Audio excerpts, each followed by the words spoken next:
couple of notes here. Many of you know Cosme Ojeda. Cosme is one of my, Cosme is one of my success stories, okay?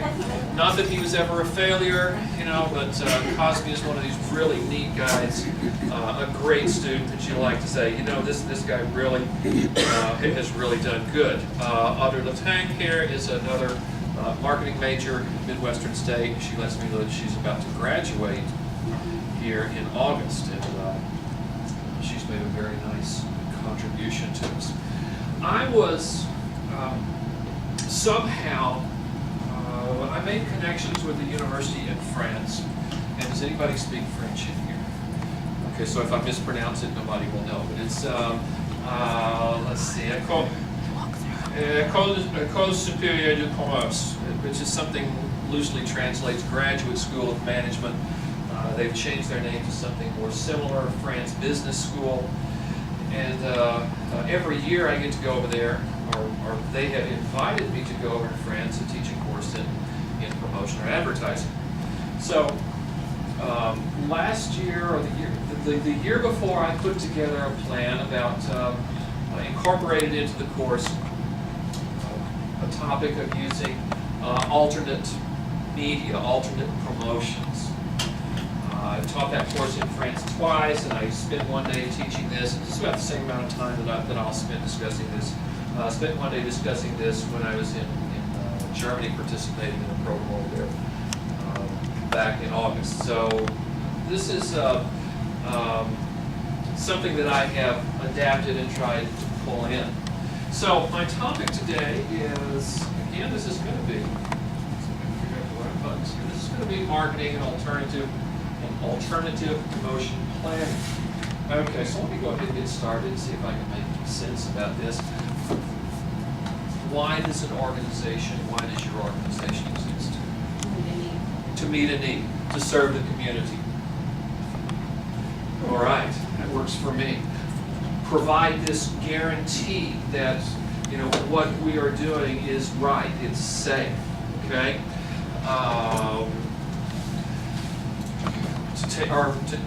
Who is the working for the legal office here? Try to keep people on the To protect the innocent. Okay. All right. How about that? How about that for positioning? Okay. So you know, some comments about why do we exist? Okay. And like you said, to satisfy this need, to meet the needs of our customers, our clients, our patients. Okay. Our students. Okay, so, you know, we're out there, we need to try and meet these needs. When I talk about this concept of market, all right, typically when I say market, 90% of the time when I say market, it's not a verb, it's a noun, okay? One of the things that drives me crazy is how people use the term marketing, so I'm just going to try and get this one out there. When I think about a market, think about these are my customers, these are my clients, these are my patients, these are my, you know, who I'm trying to serve. Because when I use that term market, I'm trying to hit that family, that group, the organization, or the individual that might have a need for this product. And when I use the term product, I'm referring to, you know, it could be a good, okay.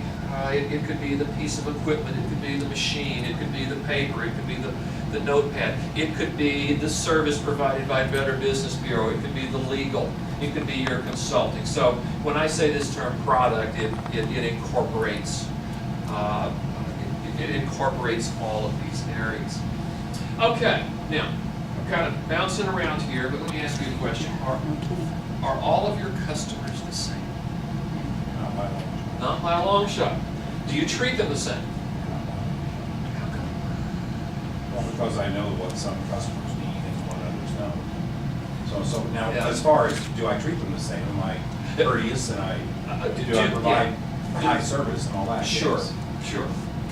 Okay, but I think we agree that our customers are different. Some are really high maintenance customers, and some you can just bring on in and they say, here's what I need, and you say, okay, got it under control, and they just kind of walk on out and because they know they're going to receive this good service. Okay, but we're going to have, not all customers are going to be good, not all customers are going to be bad. Sometimes you have to fire customers. That would be a good, maybe one of these good lunch topics. We can talk about firing customers, get all excited about that. Okay. Now, customers are different. Okay, we understand that. What I would like for you to think about, and I'm trying to go from a kind of global perspective down to a little bit more of a micro perspective, is if you think about customers or markets from an earlier slide, we talk about these are people that could essentially benefit from what we have to offer. Okay?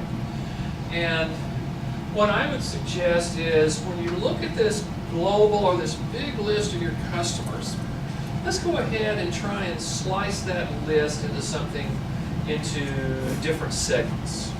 Okay?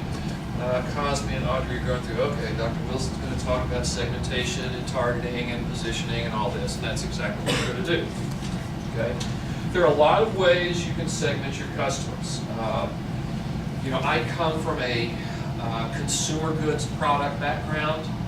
Okay, when you said the Procter & Gamble beverage division, and if you saw me kind of giggle just a little bit, I sold Folgers coffee. Okay, so that was the beverage. Folgers coffee, Citrus Hill orange juice, Texan grapefruit juice, Sunny Delight, and a few other things. Okay, so we take our customers and we would,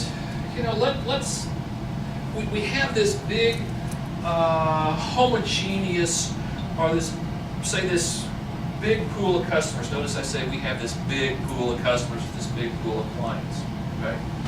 And think about slicing that big pool into groups that are very similar. Okay? And what we're going to do is you're going to segment them on some sort of meaningful characteristic. It could be a demographic, age, gender, income, where they live. Okay? You might want to segment based on, we talk about psychographic or lifestyle, and that refers to what they do, your activities, maybe your recreation. Your psychographic, that's kind of what you believe.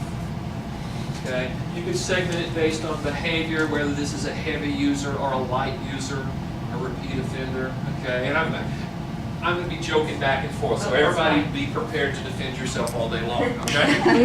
Okay. Or maybe you can segment based upon benefits. So what I'm talking about is we are thinking about slicing up this pool of customers that we have. Okay. Now, once you've imagine this is that big pie, and you've segmented that pie into various wedges. And you're trying to think, what slice of this pie do we want to go after? Okay? Do you want to go after the biggest one? Do you want to go after the most profitable one? What do you think? It's time for you to... Or something else? I would go after the most profitable. The most profitable. Because I don't have the resources to go after the biggest. And I don't want that large income. And you're coming right into my next point. You don't want to be that large, or you don't want to? I don't want to be that large. I'm too Okay. old for that. So I want to be good at what I do. And beside that, I want to make a lot of money. What you mean? Yeah, it's not immoral. Nothing wrong with all that. Most profitable. Okay. I want to make the biggest slice. What can I do to make that biggest slice You more want to go profitable? for the biggest one? I want to know what I can do to make that biggest slice more profitable. Right? Makes sense? It absolutely makes sense. But you know what? I guess where I'm going is that sometimes that biggest slice isn't the best slice. Right. Okay? And I think that's just exactly the point that you made. Something known, and I'm going to get into alternate media in just a couple of minutes, Monica. I know I'm going out this way, but we're going to get back to it. One of the things that with marketing is something known as majority fallacy. And a lot of businesses can fall into this fallacy or this mistake when they go after the when they go after the biggest customer group out there, that biggest segment.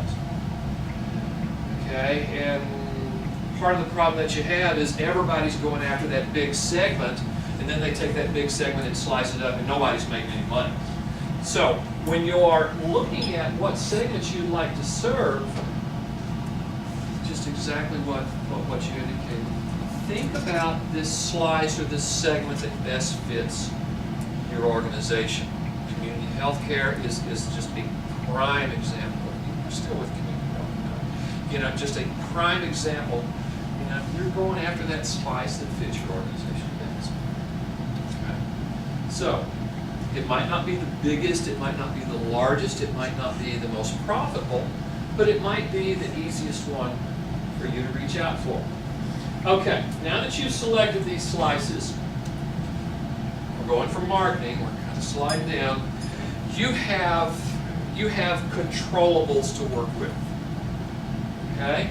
And these controllables, this is also what we refer to as the marketing mix. Cosme, have you forgotten this? Okay. What are the marketing mix? Pardon? Marketing mix. What's the marketing mix? I'm just familiar with the word, that's all.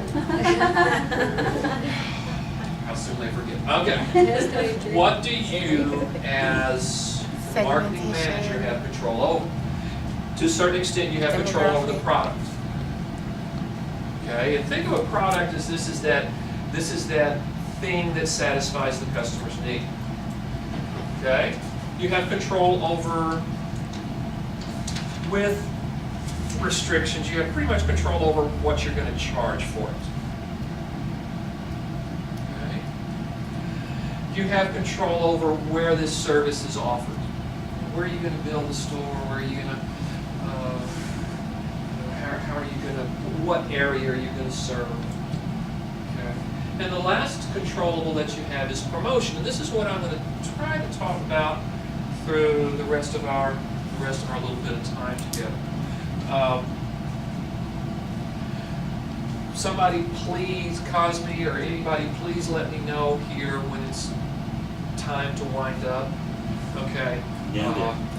And if you have questions, I'll try to muddle through an answer, but don't, you know how I get wound up, Cosme. Okay. Okay, so we're going to talk about promotion. Now, promotion has its own mix, and such things as, we talk about promotion, advertising is a promotional element, personal selling, this is my area, publicity and PR.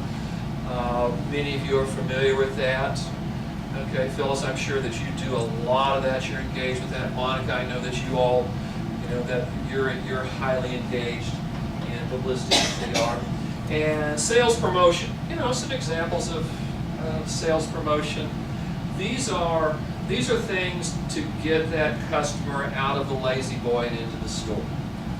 Okay, you're trying to get that customer to act immediately. All right, so let's go ahead and talk just a bit about advertising, because I want to talk a bit about alternative advertising. Some forms of advertising here are some characteristics of advertising. Non-personal is one way. Okay. You don't know if somebody heard it or not, or if they understood it, or you don't know how they responded to it. Advertising is paid. Okay. Like I said, it's one way. Typically tries to use persuasion to, this is some of the points here, to sell, to entice, to educate, to remind, or guess what? Advertising entertains also. Okay, so advertising has a handful of purposes. There is an identifiable target audience from advertising. Okay, that's who you want to reach. And usually it's about one specific brand. Better Business Bureau, Community Healthcare, Cantu Services. If I've left anybody out, I'll go through my attendance sheet. But advertising, one of the things, it might not be a great choice for building relationships. I suspect in your business, sir, that you probably rely on a lot of repeat business, or do you? I rely a lot on word of mouth. Okay. So a satisfied client saying, hey, yo, try this guy. Okay. Advertising doesn't really do a good job on building these relationships. Now, anybody advertise on TV? Okay, radio? Okay. Newspaper. All right, be honest with me, how many of you read the newspaper this morning? Or yesterday morning? How many of you are going to read it tomorrow? Okay, you're obviously not students in my class. Okay? When I asked that in class, Cosby, how many people raised their hand? Nobody. Okay. Magazines, billboards, transit ads. These are all pretty simple, very, very standard examples of advertising. Okay? Now, with alternative media, this is what I would like to say, it's not the same old, It's not the same old stuff. It's not something that would automatically be labeled as this is advertising, or this is television, or this is newspaper. Okay? These are different ways to, I don't say different ways to be noticed. Okay? When we think about, what we're trying to do with those alternative media is we want to, again, break out of this clutter of traditional advertising, and do something that reaches our target markets. Okay. Important point here is when we talk about alternative media, is think in terms of using some sort of a surface, where we can put our message. It doesn't have to be in the newspaper or the magazine or the TV or that imaginary surface of a radio or that surface of the internet. Well, maybe it could be. But there are other places out there that we can get our message. Okay? For alternative media, this is typically in unusual or unconventional places. Okay? What we're trying to get to is that we can't change channels, we can't click it off, we can't fast forward to it. Okay.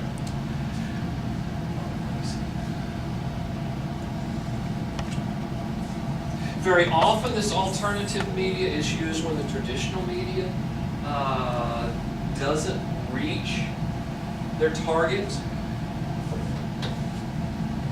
You use radio bills. How does it work? I mean, are you reaching your target? Do people come in and say, I heard the commercial? Or do you know? Unable to measure. That's one of the challenges. Okay. All right. Now, this alternative strategy is becoming more popular.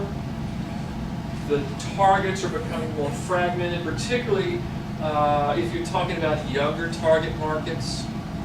All right. If I wanted to, I ask my students, how do I reach college students with a message? I usually say something, the best reason to do that, Dr. Wilson is with Twitter. And they say, what's Twitter? Okay. I said, that doesn't mean anything to me. It's stuff that I don't use it. Alternative media, we're trying to get a hold and get that target market attention.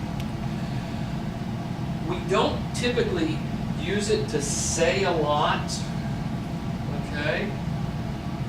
We don't engage in a lot of selling with our alternative media. Okay, it's more to get their attention. This is a good thing to use for that 18 to 34-year-old consumer group. Okay, now we're going to show you a list of alternative media. Okay, so everybody get your pencils and paper ready, okay? There's going to be a test when this is over.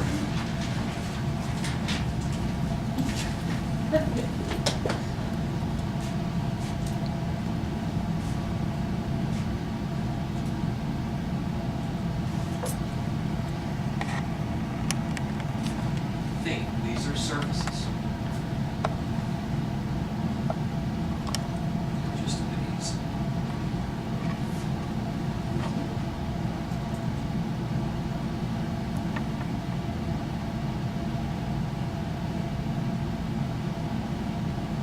Who wants to use a manhole? I still love it. Nothing's Did you? back to me. I want the gas pump, Got the gas pump? yeah. Who uses those? I read everything on that stupid thing. And I Yeah, press 'cause you're the just button. standing there doing Isn't that great? That's a great I know. service. You can't go anyplace. I don't like it when they get all nasty though. And they Yeah. start- Uh-huh. I saw fruits and vegetables.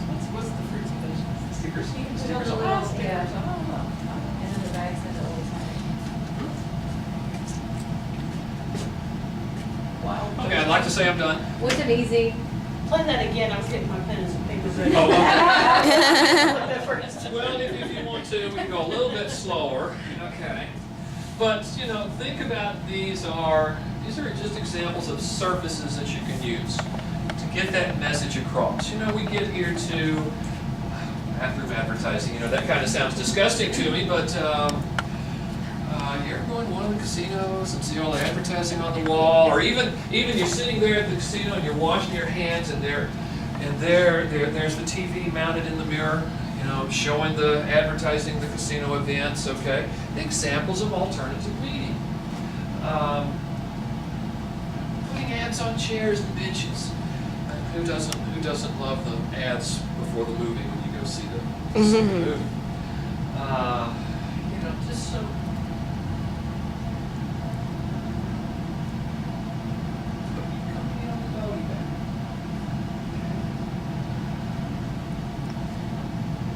Now I'll talk about some things that IKEA did.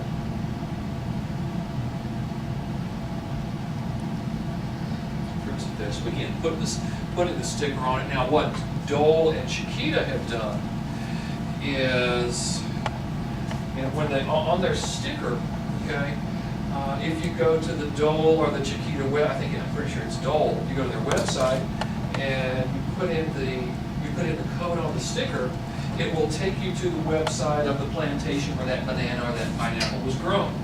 And it has the people working in the fields harvesting, says, oh yeah, Dole's a great employer, I can make a living wage. So that just gets you involved in it. Okay, so that's an example of the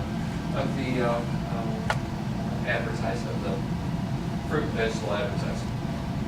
What was the gorilla one? The gorilla. I'll get to that. Okay. Those are the fun ones. Okay. Police cars. Pardon? When he said police cars. Yeah, I'm not sure they're gonna let me put my stickers on the side, but, As you know, I think it would be, you know, I think it would be great for you to, you know, call bail bonds or, you know, put the sticker on the cage, you know. You know, let the last lawyer that was writing in the back, you know, leave a bunch of his business cards in there. But, Back of the headrest. you know, everybody's trying to make budgets. So that advertising, school buses, you know, that was one of these big things. I'm not sure about toilet seats. I could make a case for toilet seats. I like that vacant storefront with windows. That would beautify Wichita Falls downtown. Hey, you've got this empty store, let us put ads inside the windows. There isn't enough paper for it. With,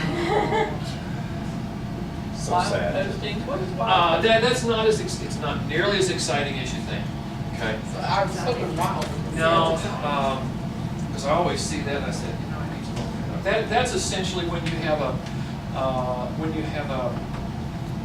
an ad or a small poster. Okay, imagine a small poster, and you slapped it. We went outside and we slapped that small poster all over the windows here of the Better Business Bureau, and it's essentially you say on there, please take one. You know, somebody takes it home to decorate the house or decorate the playroom. So that's all a wild posting is. It's, like I said, it's not nearly as exciting as it looks. Okay. Okay. We go ahead and just figure out this. Okay, so we're back.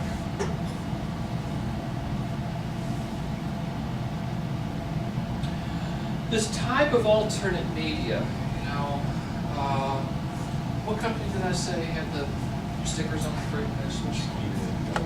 I think it's mostly Dole. I think both of them do it, but Dole is the one that just really comes to mind. Okay, we can build that brand awareness. You know, people see it over and over. Now, this alternative media is becoming more popular because, goodness, it's much harder for people to ignore. They can't get away from it. They can't escape it. And you think, well, all I have to do is close my eyes or change the channel. Well, when you go to, anybody go to the Nighthawks game over last weekend? How was it? Okay, was Harry flying the banner? Was the banner flying over? I didn't see it. Okay, I know the last time the banner was Yeah, flying. you had it last year. Yeah. All the time. It's hard not to look at. That's an example of alternative media. Okay, it's on the rise, it's hard for consumers to avoid. Now, what's nice, or what I think is particularly exciting about alternative media, is it's unexpected. Who would expect to see a lawyer or a bail bondsman advertised on the back of the headrest in the police car? I really think that would be a great opportunity for them to raise some funds. Okay, you know, you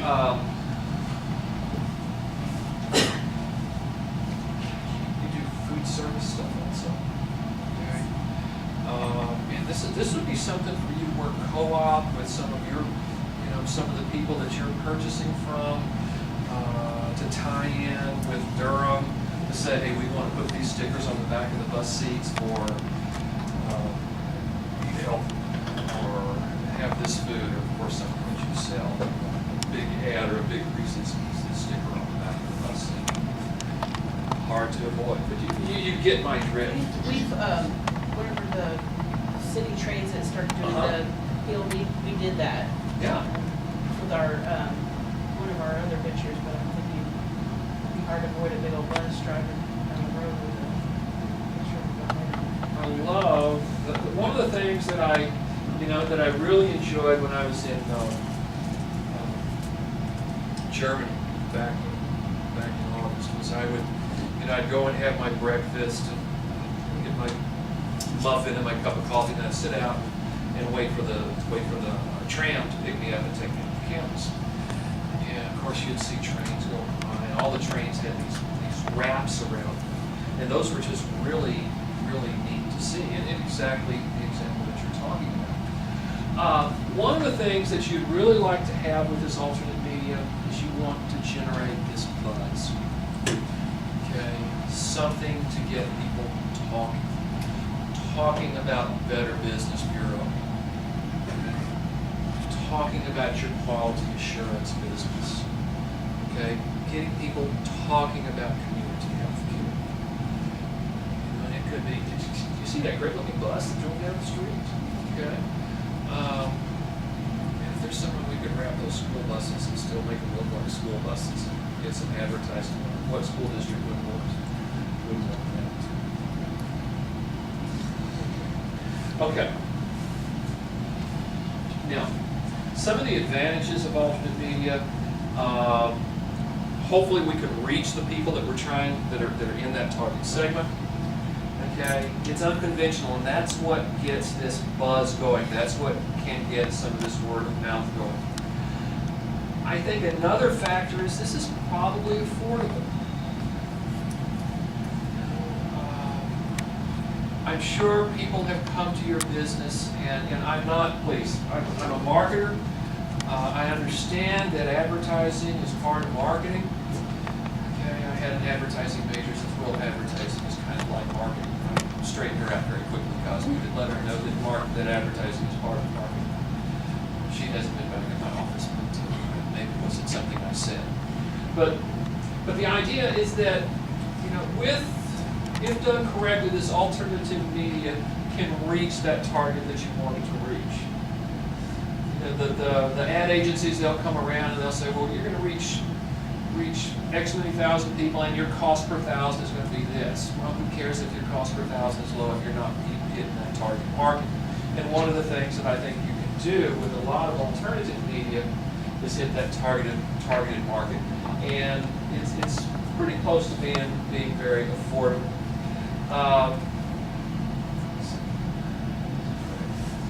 Okay, some of the downsides. Some things could be expensive. A bus wrap. Was that bus wrap expensive for you? I don't remember the figure, but It's not cheap. it's not cheap, but it's It's probably a couple thousand to do a car. quite a bit to do that. And we have our business vehicle too that goes to catering and it has a wrap on it.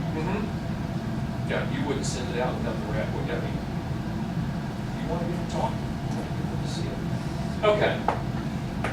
All right. So, you're thinking about alternative media. Try to think: who are your customers? Where are they? How can I reach them? Where do they spend their time? What do they read? What do they look at? Where do they go for recreation? Where can I find the surface that they're going to, that will be placed in front of them?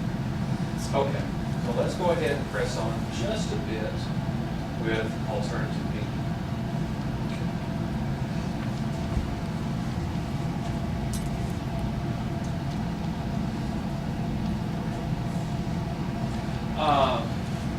I talked about how it's becoming more popular for a number of reasons.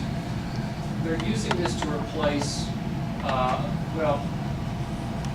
it's become these methods have become very effective, okay? They're cost effective. What I like to think about with alternative media, if you can do it right, is that that's going to encourage this viral spread. That's where the viewers are the participants in this alternative media. They actually become maybe the surface, or they become the voices that spread the story. This would be that word of mouth that you're talking about. When we get into guerrilla marketing, I'll talk about some examples there, and that's, the objective of this guerrilla marketing is essentially to get people talking about something that went on. Okay. Some examples. IKEA. Everybody knows IKEA. They have great commercials. They have great catalog. And I believe it was a library or a public building in Europe. Okay.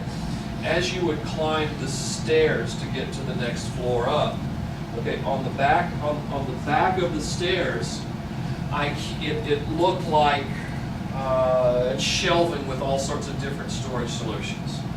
If you're walking up the stairs, it might have looked like a bookcase with all the books, or the next shelf up, it was all of the kitchen containers. Okay, but that's an example of alternative media. They use this surface. Back with Folgers Coffee in New York City. Folgers is one of the brands that expanded from west to east. So New York City was one of the last places that we entered. But one of the things they did was they had a great big coffee cup, a vinyl coffee cup that they would stick over the steam vents. Okay, and as you're walking down the sidewalk, you'd see this steam vent. Here's this great cup of Folgers coffee, and steam's coming out or condensation's coming out. And it looks like that steamy cup of coffee. Simple alternative media. It didn't try to tell a story. It didn't try to talk about the features and the benefits of the product. You do remember that? Okay. Examples. Okay. In Europe, somebody had it was a program to cease smoking, and they had kind of a wrap on the back of the bus. okay, and the exhaust pipe was up here, and the exhaust pipe was the guy blowing out smoke, okay, and it was that you didn't want to quit smoking, okay, just something to see, something different, okay.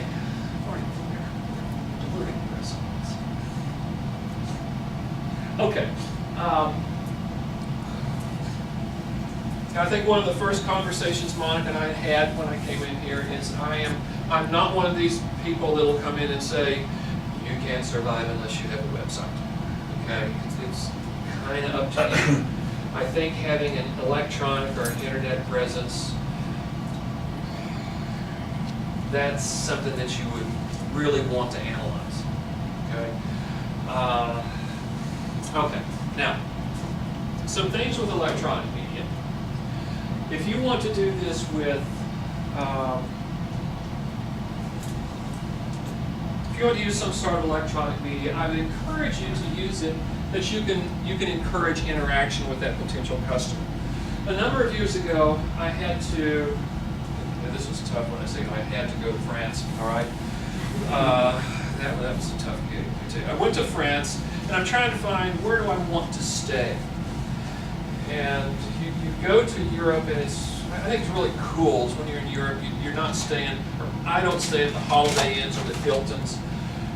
The vast majority of hotel rooms are in small hotels in France. You know, a 50-room hotel is a big hotel in France. Now, most of the places I would stay would be maybe a dozen rooms, something like that. So I found just this tremendous website, okay, of a hotel in Paris. There's no way I can afford there's no way I can afford $300 a night staying at this hotel in Paris. But I was so impressed with the website that I became one of their Facebook friends, okay? And you know, I have a Facebook page. I have 12 friends.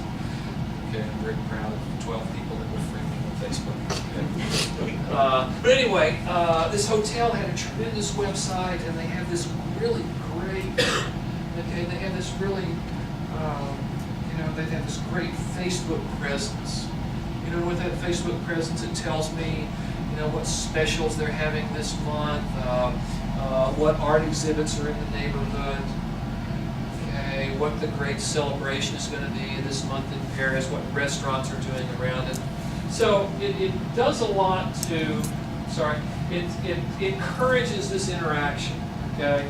It tells me what's going on and what's available, and I think that's made me, like I say, I wish I could say I was one of their customers, but it has certainly made me a follower or a devotee or somebody that will pass on this information.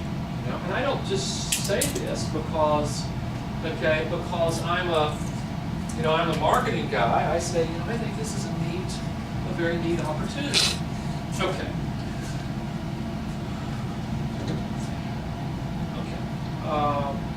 Viral marketing.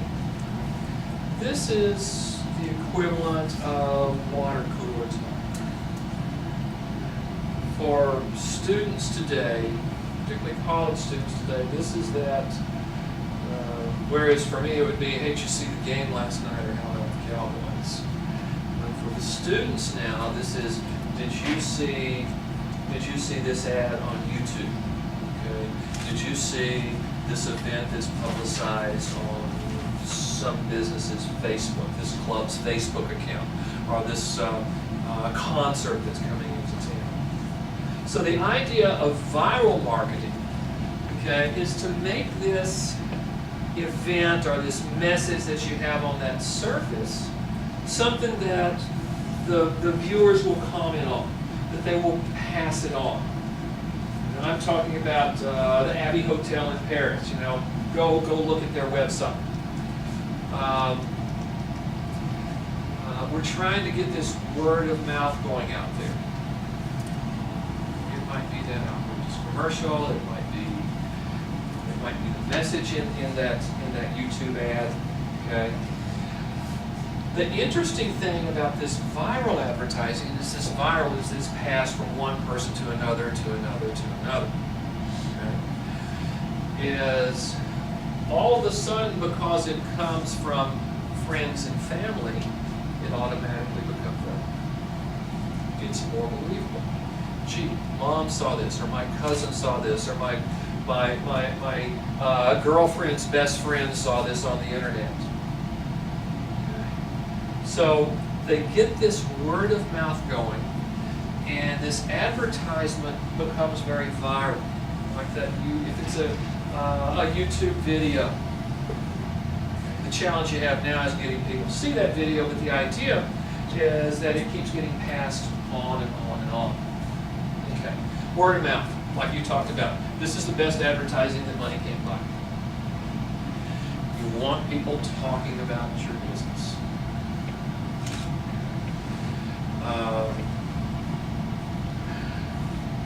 Moved my mother-in-law to town back in '06. Okay. Really had been retired for a number of years, very, very limited income, had specific health care needs, and it was where am I going to take her? Where is a good place for her to go? Gee. I got some Phil's, well, not cheap, but take advantage of your facility. You know, this word of mouth, Millie had never heard of community health care when she came to town. This was that word of mouth that I passed on to her. So, okay. Let's talk about some other specialty vehicles. Some examples. I talked about wild postings. Street graphics. Let's see, I believe it's going to be July 7th. It's a very important day for me. That's when the Tour de France starts. You know, I know nothing about bicycle racing. I just know I like to watch the Tour to see the great shots of Europe and England, you're right. But if you ever watch the races, you'll see a lot of signs painted on the streets. Okay? You know, if you have that chalk artist that wants to put a sign on the street or a sign in front of your business on the sidewalk, and put it on there, call the newspaper, call the TV stations to come out and record the event and talk about it and get that buzz going. Okay? Examples of alternate media. You know, putting your ad on exercise equipment. You know, I see everybody is just fit and trim in here. You know, I think about when you go to the gym and you're sitting there slogging away on the treadmill, and is there an ad in front of you? You know, is there a place to, this treadmill sponsored by so-and-so? Okay. Examples of where to put that message. You have that surface. The coffee cups, coffee sleeves. This is big in Europe, is signage on scaffolding. Or signage on fences around construction zones, not stay out, but somebody advertises their business. Parking meter ads. Anybody put any money in a parking meter in Wichita Falls? I did once. Okay, they don't even enforce that anymore, do they? Oh. We'll go get your quarterback for you, okay? Product placement, that might be, I don't know. This would be an example if there's a, what was the last, for example, one of the last community events was the, pardon? Cajun. Cajun Fest. You know, Cajun Fest, get somebody to sponsor the cups other than Budweiser, okay? Wasn't there a corporate spelling bee not too long ago? Okay, you know, that's one of these things. It would be great for the judges to sit up there and they're sitting there judging the words, and you know, we're going back to American Idol. All right, what do you always see at American Idol? The judges. Oh, nobody watch it. Okay. Oh. We admit it. We watch it. Okay. Somebody told us this. Yeah. We were spinning through channels. They have that. She told me. Coca-Cola. You know, that Coca-Cola cup.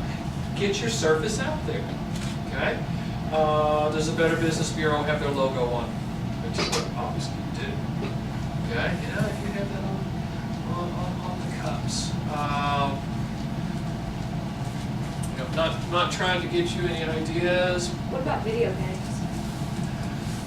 How difficult would it be to get a product placed? Get a with placement in a video game.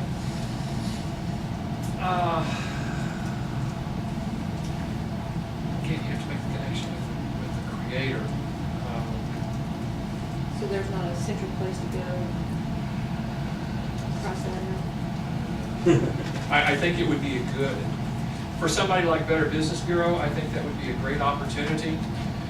You know, I'm not sure if I want them fighting this running gun battle down the street with body parts and blood splattering, and they go by the Better Business Bureau building on the sideline. But that opportunity certainly would present itself.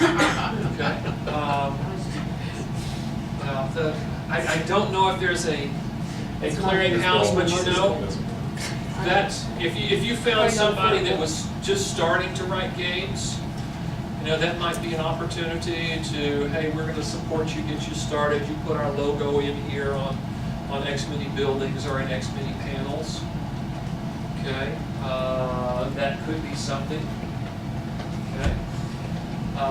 Again, you said we didn't have enough paper or vinyl to cover the vacant storefronts, but it's an idea. I think one of the ways that you could certainly sell that is having a decorated window, even if it's just a stick-on, is a lot better than having an empty store behind it. That's it. Is there a sample down there? 7 windows. I'm counting the windows. Uh-huh. Yeah. They should do a contest in town. The businesses, you know, you judge windows and. Do a chalk, street chalk. Street chalk, yeah, there was another,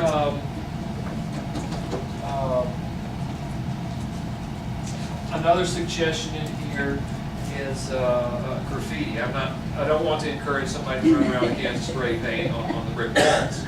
Okay, but the idea of putting up you know, maybe the mall puts up a mural, a graffiti mural. You know, come out here and decorate it.